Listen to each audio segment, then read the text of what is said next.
नमस्कार।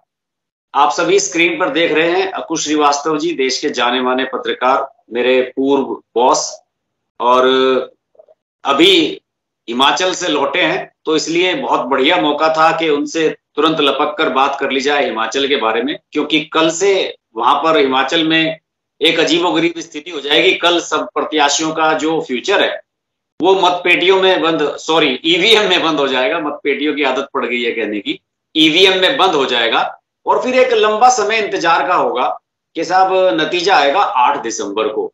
और मुझे लगता है तब तक आप सब हमारा ये वीडियो इत्मीनान से देखते रहेंगे। सर बताइए, हिमाचल में जब आप लास्ट टाइम आप साथ कल परसों ही लौट के आए, वहां क्या स्थिति सर आपको लग रही थी इस बार?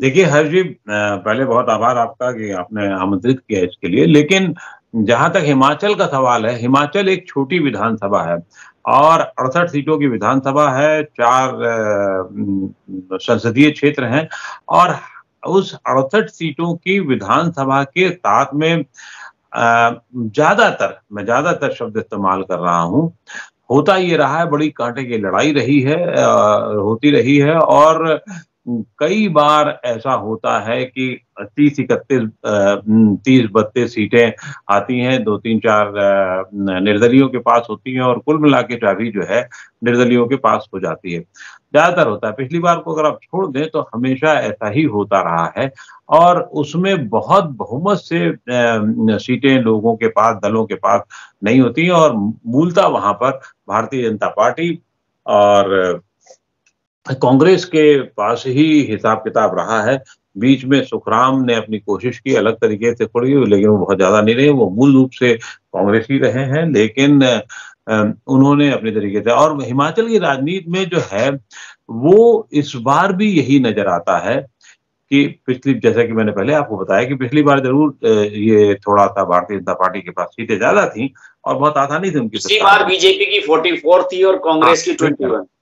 वही बता रहा हूं मैं, तो उस सीटें ज्यादा थी और इस बार ऐसा नहीं लगता। और इस बार नहीं लगने के कारण ये हैं, एक कारण ये है कि शुरू में तो ऐसा लगा था कि आम आदमी पार्टी थोड़ा ठीक ठाक तरीके से चुनाव लड़ना चाह रही है और उसने प्रत्याशियों को भी सूची जारी कर दी थी, लेकिन बाद में ऐसा नहीं हुआ और बाद में लगता ऐसा है कि उसने अपना ध्यान पूरी तरीके से गुजरात में कर दिया और अब दिल्ली में करना होगा उन्हें। शायद एक वजह ये भी रही होगी और उन्हें वहां शायद ये भी नजर आने लगा होगा कि क्योंकि वहां वोट केंद्रित रहता है। ये बात ऐसा भी नहीं है कि वहां आम आदमी पार्टी को कुछ वोट नहीं मिलेंगे, क्योंकि उन्होंने वायदे ऐसे कर रखे हैं जिससे निश्चित रूप से वोट मिल सकते हैं। और जिन्होंने जो दोनों ही पार्टियों से तंग आ गए हो, जिसे कह सकते हैं आप, भारतीय जनता पार्टी और कांग्रेस, तो वो वहां पर जा सकते हैं। लेकिन उनकी उपस्थिति सिर्फ ऐसी ही होगी कि अपनी एक कुछ वोट्स की होगी, एक वजह यह है। और दूसरी और ज्यादा बड़ी वजह यह है हर्ष, आपको बताऊं कि वो है वहां पर विक्षुब्धों का, डिसिडेंट्स का होना। 7 विधानसभा के विधायक, मतलब जो 7 भारतीय जनता पार्टी के जो विधायक थे उनको टिकट नहीं मिला। उनको टिकट ना मिलने की वजह से वो विद्रोही रहे। और एक लोकसभा के हैं सदस्य, जो राज्यसभा के सदस्य रह चुके हैं, सांसद थे कृपाल परमार, उनका है वोट सामने मैदान में आ गए। और इसी तरीके से 10-12 लोग ऐसे हैं जो विधायक बनना चाहते थे, यानी कि उन्होंने पार्टी में काफी लंबा समय लगाया था और उनको टिकट नहीं मिला। ये एक नंबर भारतीय जनता पार्टी का है और इसी से मिलता जुलता नंबर कांग्रेस का है, थोड़ा कम है उनका, 14-15 लोगों का है, उनके यहाँ भी टिकट नहीं मिले हैं कुछ लोगों को। और फिर उसके अलावा जो एस्पिरेंट थे वो बहुत ज्यादा थे, क्योंकि हिमाचल में जैसे जानते हैं लोग और मानते हैं कि टर्न वाइज लोगों की सत्ता आती जाती रही और इस बार कांग्रेस का टर्न था, तो कांग्रेस के भी चाहने वाले ठीक ठाक थे। तो इस लिहाज से वहां पे भी यही हाल रहा। लोगों को बैठाने का सिलसिला शुरू हुआ और तो और बहुत बड़े स्तर पर हुआ, लेकिन कई जगह सफलता मिली और कई जगह सफलता नहीं मिली। प्रधानमंत्री को फोन करने पड़े सब लोगों का को। मुकाबला होगा और हार जीत का अंतर वैसे भी हिमाचल में कम होता है। वहां पर 20 सीटें लगभग, पिछली बार का भी अगर आप आंकड़ा देखेंगे तो वो ये बताती हैं कि आपको जो 3000 से कम वोट वाले हार जीत हैं वो इतने नंबर थे। फिर उसके बाद 1000 से कम वाले में भी काफी लोग ऐसे थे जो हारे जीते थे। मुझे लगता है ये नंबर इस बार हार जीत का बहुत ज्यादा बड़ा होगा, और उसकी वजह सिर्फ ये है कि वो कहीं ना कहीं, आप दो पार्टियां जरूर हैं, लेकिन वो कहीं ऐसा लगता है मामला ज्यादातर सीटों में त्रिकोणीय ना फंसता हुआ नजर आए। तो सर क्या मतलब आपके कहने का मतलब मैं ये समझूं कि जैसे पिछली बार की फिगर बता रही है कि 44-21 कांग्रेस और बीजेपी की, तो ये आप कह रहे हो कि और ज्यादा क्लोज आएगा? बिल्कुल ये क्लोज ज्यादा आएगा। बड़ा मार्जिन से जो भी जीतेगा वो ज्यादा बड़े मार्जिन से जीतेगा? नहीं, ये मार्जिन तो निश्चित रूप से सबका, मतलब आप ये मान सकते हैं 70% सीटों का मार्जिन जो है बहुत ज्यादा नहीं होगा। जो पहले लोग होता था, हिमाचल में भी लोग जीतते रहे 20-22 हजार वोटों से, विधानसभा छोटी होती है तो 20-22 हजार वोटों जीतते रहते हैं। लेकिन मुझे लगता है इस बार 20-22 हजार से जीतने वाले हो सकता है शायद 6-7-8-10 ही लोग हों जो बहुत लोकप्रिय हों, अपने क्षेत्र में बहुत लोकप्रिय हों। 10-12 ही लोग हो सकते हैं ऐसे, और बाकी जो मार्जिन है वो 5 से 10 हजार के बीच में ज्यादा बड़ा रहेगा, और 5 हजार से कम में भी जो जीत हार होगी वो काफी लोग होंगे, और वो संख्या मुझे तो ऐसे लगता है कि कहीं वो संख्या 25 के आसपास ना हो। सर जयराम ठाकुर जो एज ए सीएम है, उनको लेकर जितनी भी खबरें आती हैं, जितनी भी लोग लिख रहे हैं या खबरें आ रही वहां से जो फीडबैक मिल रहा है, वो कह रहे हैं कि वहां लोगों का आम परसेप्शन ये बन गया है कि ये लोकप्रिय मुख्यमंत्री नहीं है, ये कोई योगी आदित्यनाथ की तरह या मतलब शिवराज चौहान उनकी तरह लोकप्रिय नहीं है। क्या ये बात सही है सर? योगी आदित्यनाथ बनने में 30 साल लगे। शिवराज सिंह चौहान मतलब अब तो 3 टर्म से मुख्यमंत्री एक तरीके से, चौथा टर्म उनका, एक बीच का टर्म अगर वो जोड़ घटा दिया जाए तो वो उस तरह हो गए, तो वो बनने में बहुत टाइम लगता है। जयराम ठाकुर उस तरीके की चीज नहीं है, लेकिन एक चीज और अच्छी है उनके साथ में, जयराम ठाकुर के साथ में, कि अनुभवी नहीं है बहुत, लेकिन ये भी है कि बहुत अलोकप्रिय भी नहीं है। लोकप्रिय नहीं है तो बहुत अलोकप्रिय भी नहीं है। जैसे भारतीय जनता पार्टी के साथ लोकप्रियता और लोकप्रियता का जो समीकरण रहा है वो 36 का रहा है। जैसे वीरभद्र सिंह हिमाचल के सबसे लोकप्रिय नेता हुआ करते थे। शांता कुमार पहले दौर में बहुत लोकप्रिय थे, लेकिन दूसरे दौर के आते आते वो बहुत ही अलोकप्रिय हो गए। क्यों? क्योंकि सरकारी कर्मचारियों ने उनसे नाता तोड़ दिया था। इसी तरीके से धूमल साहब का था। धूमल साहब भी लोकप्रिय और लोकप्रिय ज्यादा रहे, फिर दूसरे दौर में वो बहुत ज्यादा उनको वो नहीं किया गया, लेकिन लोकप्रिय रहे हैं वो। तो भारतीय जनता पार्टी, शांता कुमार नाम एक ऐसा है जो अलोकप्रिय की श्रेणी में माना जा सकता है, और उनको लेकर के उनके इलाके के अलावा या सरकारी कर्मचारी जब उनकी बात करता है तो वो बहुत लोकप्रिय नहीं माने जाते हैं।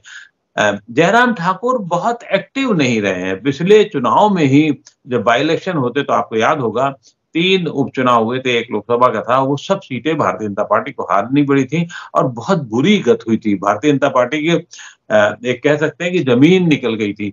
लेकिन लोगों का ये कहना था, मैं जितने लोगों से मैंने बातचीत की, कहने भारतीय जनता पार्टी से निराशा नहीं थी, वो जयराम ठाकुर से निराशा थी उनकी, और वो एक सबक सिखाना चाहते थे, और शायद ऐसा लगता है उन्होंने सबक सीखा, भारतीय जनता पार्टी ने सबक सीखा, और फिर नए तरीके से लड़ाई लड़ी और लड़ करके काम आगे बढ़ने की बात की। लेकिन वही है कि लोकप्रियता की श्रेणी में तो उनको नहीं रखा जा सकता, और खास तौर से अगर आप योगी और शिवराज सिंह चौहान, योगी तो इस समय पूरे देश में काफी लोकप्रिय है, उनकी मांग भी उसी तरीके से है। और मैं जब था तो वहां नहीं सर, ऐसा नहीं है कि लोकप्रिय होने के लिए बहुत लंबे पीरियड की जरूरत है सर। पुष्कर सिंह धामी ने 6 महीने में वो कर दिखाया उत्तराखंड में, इसकी उम्मीद नहीं थी किसी को। पुष्कर सिंह धामी का दूसरा एक खेल था। पुष्कर सिंह धामी लोकप्रिय है, तो एक लोकप्रिय मुख्यमंत्री उत्तराखंड में हार कैसे जा सकता है? लेकिन हारा। पुष्कर सिंह धामी ने करेक्शंस काफी किए थे, उन्होंने ओवरऑल भारतीय जनता पार्टी की नीति तैयार की थी उत्तराखंड में। और इसके पहले जो मुख्यमंत्री थे और जिन्होंने बहुत अपने आप को बहुत आगे बढ़ने की कोशिश की, वो हारे इसलिए या उनकी लोकप्रियता कम काफी इसलिए हुई कि उन्होंने नए-नए तरीके से नियम कानून और वो जैसे धर्मार्थ को लेकर के उत्तराखंड में था, धर्मार्थ संस्थाओं को लेकर के और धर्मार्थ जो वहाँ धार्मिक स्थल है उनको लेकर के बना दिया था। ट्रस्ट बना के वो सब वापस करने पड़े और उन्होंने कम से कम 4 ऐसे बड़े कदम थे जो वापस करने पड़े।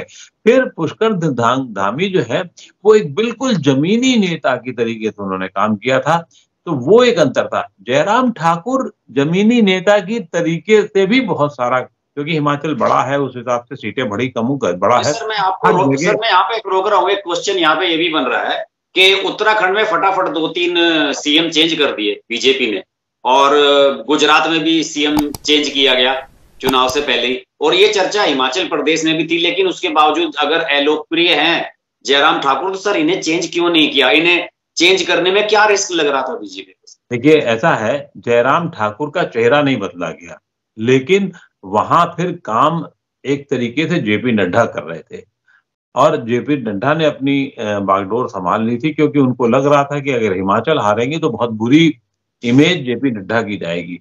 तो ये शीर्ष स्तर पर ये तय किया गया कि चेहरा भला ही वही रखा जाए, लेकिन वहां नजर, क्योंकि प्रधानमंत्री नरेंद्र मोदी भी हिमाचल की रग रग से वाकिफ है, वो वहां के इंचार्ज रह चुके हैं 25-30 साल पहले लगभग वहां पर, तो इसलिए वो हर एक को हर तरीके से जानते भी हैं।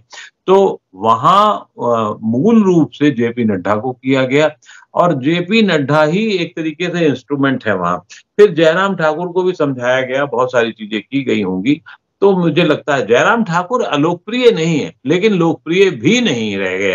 अब खास तौर से उनकी स्थिति ऐसी है जो अलोकप्रिय भी नहीं है। तो एक चेहरे के तौर पर भला हो, लेकिन अब आगे, और ये इसी सवाल में अंदरूनी एक सवाल छुपा हुआ है कि क्या जयराम ठाकुर, अगर भारतीय जनता पार्टी आती है तो क्या जयराम ठाकुर बने रहेंगे? ये एक अभी सवाल ऐसा है जो हवा में है। तो वह दूसरी की, जैसा कि हर पार्टी करती है, खास तौर से जेपी नड्डा और बाकी लोग ये कहते रहे हैं कि नहीं साहब, जयराम ठाकुर के नेतृत्व में लड़ा जाएगा। इसकी अपनी अलग राजनीतिक पेच है, खेल है, वो एक अलग सवाल होगा और मुझे लगता है कि उस पर चुनाव के बाद में ही विचार होगा, अगर भारतीय जनता पार्टी सत्ता में आती है तो। लेकिन अगर कांग्रेस आई तो क्या होगा, ये भी आपको समझना होगा और इसकी संभावनाएं आप नकार नहीं सकते।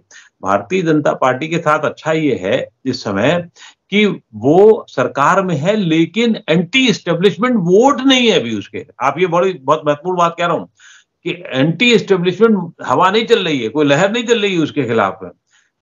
तमाम कमियों के बाद भी भारतीय जनता पार्टी के खिलाफ कोई एंटी एस्टेब्लिशमेंट लहर नहीं चल रही। दूसरी तरफ कांग्रेस है, जिसको मतलब जो वहां की हवा चलती है, जहां वहां का जो नियम है, वहां की जो प्रकृति है, एक के बाद एक बार ये, एक बार ये, वो उस हिसाब से तो उसको आ जाना चाहिए। लेकिन कांग्रेस के पास दिक्कत सिर्फ ये है कि वहां करिश्मेटिक अब लीडर नहीं है, वीरभद्र नहीं है वहां पर। वीरभद्र की जगह पे कौन है? प्रतिभा सिंह है, उनकी वाइफ है, मुकेश अग्निहोत्री है जो हमीरपुर इलाके के ही है, और विधायक चौथी बार मेरे ख्याल से लड़ रहे हैं, 3 बार जीत चुके हैं, बहुत अच्छे लोकप्रिय विधायक हैं, और भी लोग हैं। लेकिन सुक्खू है वहां, सुखविंदर सुक्खू हैं, और बहुत सारे नेता हैं जिनके अपने खेमे अलग बंधे हुए हैं और कांग्रेस आलाकमान ने भी उनको खेमे हुए तरीके से लिया। लेकिन प्रियंका गांधी वहां लगातार लगी हुई हैं। भूपेश बघेल छत्तीसगढ़ के मुख्यमंत्री ने वहीं डेरा डाल रखा है। प्रियंका गांधी से मैं कुछ एक सवाल पूछना चाहूंगा सर। अभी तक जो मैंने बहुत सारे एनालिसिस देखे उत्तराखंड के चुनाव के भी, उत्तर प्रदेश के चुनाव के भी, और अब इसके बारे में भी बातें होने लगी हैं। एक बहुत बड़ा वर्ग सर ऐसा है पत्रकारों में भी और मीडिया में भी, जो ये कहता है कि प्रियंका गांधी जहां भी कैंपेन करेंगी वहां तो बहुत बुरी स्थिति होगी। ये फ्लॉप एक सिक्का है बिल्कुल। और प्रियंका गांधी जहां पे पंजाब में और उत्तराखंड में जीतने के चांसेस थे वहां प्रचार नहीं करी, उत्तर प्रदेश में घूमती रही। अब राहुल गांधी को भारत जोड़ो यात्रा छोड़ के यहां आना चाहिए था, उन्होंने प्रियंका गांधी को भेज दिया। प्रियंका गांधी को तो सर केवल लोग देखने जाते हैं, लोग ये कहते हैं कि इन्हें देखने के अलावा वोट नहीं देते लोग इनके कहने से। देखो ऐसा है हर्ष, मैं इस बात से सहमत नहीं होता हूँ। प्रियंका गांधी भी एक तरीके से, आप लोग होता क्या है, आप हम सब लोग जो है राहुल गांधी को क्योंकि सरकार में या सांसद के तौर पर देखते रहे हैं और लंबे समय से देख रहे हैं, तब भी उनके ऊपर कुछ टैग लगा देते हैं। लेकिन अब जो उन्होंने इमेज बनाने की अपनी ठानी है, वो एक अलग सवाल है, अलग तरीके की बातचीत है। उसी तरीके से प्रियंका गांधी को आप एकदम से क्यों मान लेते हो कि वो इंदिरा गांधी हो जाएंगी? वो तो प्रियंका गांधी को भी डेवलप होने में टाइम लगेगा। राजनीतिक रूप से वो बहुत कम समय से सक्रिय हैं और अब उन्होंने अपनी एक जनरल सेक्रेटरी के माध्यम से की तरीके से जो इमेज बनाना शुरू की है, वो करने की कोशिश कर रही हैं। जब गाड़ी आपकी खड्डे में गिर जाए, आप पहाड़ में रहते हो और आप 200 फीट नीचे गिर जाए, फिर 200 फीट से ऊपर उठा के लाने में, और वो भी उत्तर प्रदेश ऐसी जगह में जहां 200 क्या वहां 500 फुट के नीचे गिरी हुई है कांग्रेस, तो उसको तो समतल भी लाने में टाइम लगेगा और कितनी मेहनत लगेगी। तो कोई भी चाहे होगा कर रहा है अपनी कोशिश, कर पाता है नहीं कर पाता, मान लो उसके पास क्रेन ही बहुत पुराना सड़ा गला हो। उत्तर प्रदेश का जिक्र सर मैंने इसलिए किया था क्योंकि इस बार उत्तर प्रदेश में एक एक टिकट प्रियंका गांधी ने बांटा कि हम ये एनजीओ चलाने वाले को देंगे, ये मिस इंडिया को देंगे, ये जो रेप एक्टिविस्ट है इसको देंगे। और सर एक कहीं तो आपका प्रयोग कोई तो आपका प्रोसेस कहीं नजर आना चाहिए। जहां मैं कह तो रहा हूं ना, जब गड्ढा में 500 फुट नीचे चीजें गिरी हुई हो और आपके पास क्रेन पुराना हो, कभी टूटता है, कभी काम नहीं कर पाता है, कभी उसमें तार जोड़ के काम कराना पड़ता है, कभी कुछ करना पड़ता है, तो आप ट्रायल एंड एरर पे ही जाते हो कि यार ये हो सकता है दाएं हाथ से नीचे से उठा लो तो शायद गाड़ी उठ जाए थोड़ी सी, चलो जरा बाएं हाथ से थोड़ा पहाड़ काट के उठा लो तो उठ जाए शायद। तो ये ट्रायल एंड एरर। और बहुत बड़ा गड्ढा था, हिमाचल में उतना बड़ा गड्ढा नहीं है, हिमाचल में गड्ढा है उनका लेकिन उतना बड़ा नहीं। वहां एक आकर्षण महिलाओं के वोट का है, लेकिन महिलाओं का वोट तो वहां पर भारतीय जनता पार्टी ने, इसे मैं यहाँ ये शब्द इस्तेमाल कर सकता हूं, कब्जा कर रखा है। और कब्जा कैसे कर रखा है ये बताता हूँ, बड़ा रोचक है मामला। भारतीय जनता पार्टी का जो एक घोषणा पत्र है वो महिलाओं के लिए समर्पित है।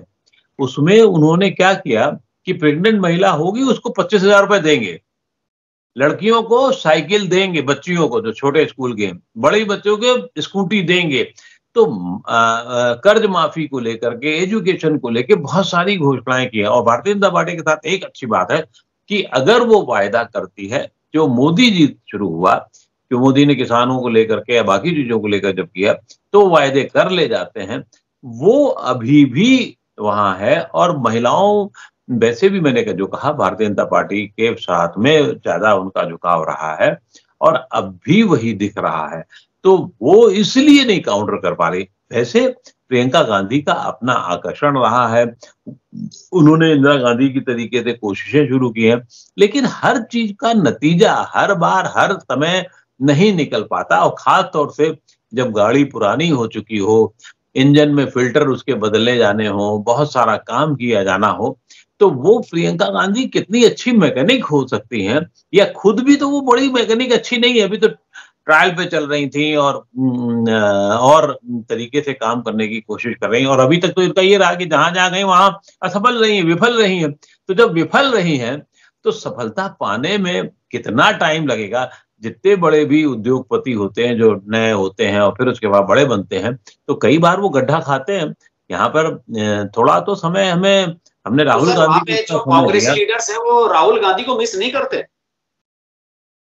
कौन नहीं करता यार राहुल गांधी को? कांग्रेस वाला तो कहेगा ही ना कि भाई, जब पूरी कांग्रेस, अब आज की तारीख में भी खरगे नहीं चला रहे हैं, कांग्रेस चला रहे हैं राहुल गांधी। लोग ये मान रहे हैं, लोग ये कह रहे हैं कि राहुल गांधी मतलब गांधी परिवार ही कांग्रेस चला रहा है और उसी के हिसाब से चल रही हैं चीजें। तो उनको मिस क्यों नहीं करेंगे? उनकी अलग रणनीति है जिसमें हम लोग अलग से बात कर सकते हैं कि राहुल गांधी क्यों नहीं आए, क्यों आए, तो लंबा मुद्दा है सर, लंबा सवाल है। लेकिन प्रियंका गांधी का आकर्षण है और अच्छी चीज उन्होंने ये की है कि वो इंडिविजुअली नाम लेकर के प्रत्याशियों के साथ घूम रही हैं, काम कर रही हैं। जैसे मैंने देखा मुकेश अग्निहोत्री के लिए उन्होंने बड़ी तारीफ की उनकी, वहां पर इन्होंने यहाँ पे ये बनवाया, ऊना में ये किया, यहाँ पर ये अस्पताल बनवाया, यहाँ ये किया। तो ये अच्छा है, कोशिश अच्छी है, लेकिन अब हर एक के पास में कोशिश होना, उम्र होना, लगातार जूझने की क्षमता होना, ये 3 बातें ऐसी हैं जो अच्छा सर, आसान अब बॉटम बॉटम लाइन बात बताइए सर। जैसे बीजेपी की 44 और कांग्रेस की 21, आपको क्या लगता है सर, कितने नजदीक जाएगा ये मामला? मुझे लगता है कि अगर आप सीट से बात करेंगे हाँ तो सर। सीट में ये करीबन बहुत हुआ, अगर बहुत हुआ तो ये किसी के पास 100% आप मान के चलो 30 सीटें होंगी और किसी के पास 37-38 सीटें होंगी, 2-1-3 हो सकता है निर्दलीय भी 3-4 लोग निकल जाएं, तो 28 बहुत हुआ तो 25-26-27 और 37, 28-37-3 इस तरीके की कुछ गणित निकल के सामने आएगी 68 सीटों में 35 अगर आप डिवाइड। 35 की जरूरत है सर बहुमत के लिए, 35 की जरूरत है। तो वो बहुमत आपको बीजेपी को मिलता नजर आ रहा है या नहीं? हाँ, वो मिलता नजर आ रहा है, उससे इनकार नहीं किया है। मैं ये नहीं कहूंगा कि मिलता नजर आ रहा है, उससे इनकार नहीं किया जा सकता। बीजेपी को एज है, इससे भी इनकार नहीं किया जा सकता। खास तौर से आखिरी के दिनों में मोदी ने जाकर के जिस तरीके से बातचीत की है और अपना संपर्क जोड़ा है, वो एक है। लेकिन कांग्रेस के लिए जो सबसे बड़ी चीज है, वो जो वायदा है ओपीएस का, वो वहां कई जगह काम करता दिख रहा है। और सर यूसीसी वाला मुद्दा जो उठाया था इन्होंने? नहीं नहीं नहीं, वो तो बेकार का मुद्दा है। आप ये बताओ, बीजेपी ने तो बिल्कुल बेकार का मुद्दा उठाया।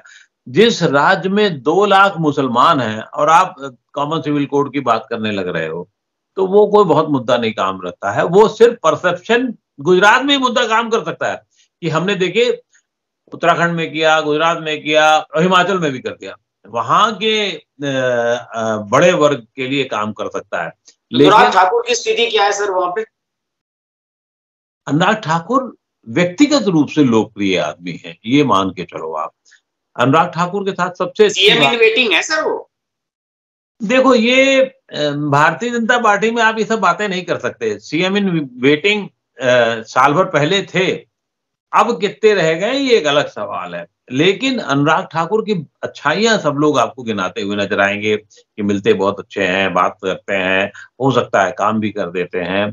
तो अनुराग ठाकुर की बहुत अच्छी इमेज है और कई बार ये इमेज जो है वो बड़े नेताओं से अच्छी भी साबित होती दिखती है। मुझे तो कम से कम वहां यही नजर आया है और लोगों ने बहुत तारीफें की उनकी। लेकिन उनको कब आगे आला कमान करेगा, ये उस पर भी बहुत कुछ निर्भर करता है।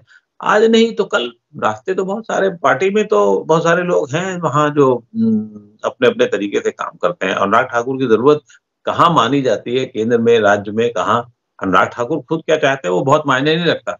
मायने ये रखता है भारतीय जनता पार्टी ऐसी पार्टी में कि उनको वो कहाँ फिट करती है। चलिए सर, आपने काफी जानकारी दे दी, सब कुछ प्रियंका गांधी के बारे में बता दिया। वैसे प्रियंका गांधी रेजिडेंट भी हैं सर, वहां की घर भी है उनका। देखो आप जो है प्रियंका गांधी के पीछे मत पड़ो, अभी अभी उसको टाइम दो। राहुल को आपने नहीं इतना सर, टाइम पीछे नहीं पड़ रहे हैं। ये कांग्रेस के ही लोग मान रहे हैं कि प्रियंका गांधी के आने से आज तक पार्टी को फायदा कुछ नहीं हुआ, नुकसान भले ही हो गया सर। ये मैं इस बात ओपिनियन है सर, मैंने कई मैं, लोगों को सुना है कहते हुए। मैं इस बात से सहमत नहीं होता हूँ कि नुकसान हुआ है। प्रियंका गांधी ने अपनी कोशिश की है, भूपेश बघेल वहां पर लगे हुए हैं और बहुत कायदे से लगे हुए हैं, क्योंकि उनके पास सरकार है, उनके पास सरकार कैसे बनाई जाती है इसका ज्ञान है और वो बहुत कायदे से लगे हुए हैं। और वो पूरा चुनाव एक तरीके से मुझे लगता है भूपेश बघेल के निर्देशन में लड़ा जा रहा है, जिसमें निर्देशन क्यों इसलिए नहीं कह सकते क्योंकि प्रियंका गांधी को तो निर्देश देने की स्थिति में नहीं है वो, लेकिन फिर भी रणनीतिक तौर पर वो काफी कुछ कर रहे हैं। कार्यकर्ताओं को निकाल रहे हैं, कार्यकर्ताओं के लिए जरूरतों को पूरा कर रहे हैं, कार्यकर्ताओं को आगे कर रहे हैं।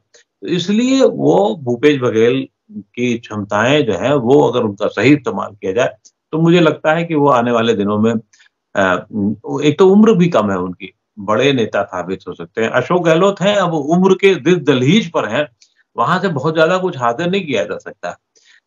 भूपेश बघेल के साथ दिक्कत क्या है कि वो छोटे से राज्य के हैं, छत्तीसगढ़ बहुत छोटा राज्य है और उस छोटे राज्य में एक सीमाएं हैं, एक बंधन है और दूसरा खतरा बहुत है, नक्सलियों का खतरा बहुत है। आज भी वो आसानी से नहीं उपलब्ध हो सकते हैं क्योंकि नक्सली तो कहीं पे भी जाके कुछ भी कर सकते हैं।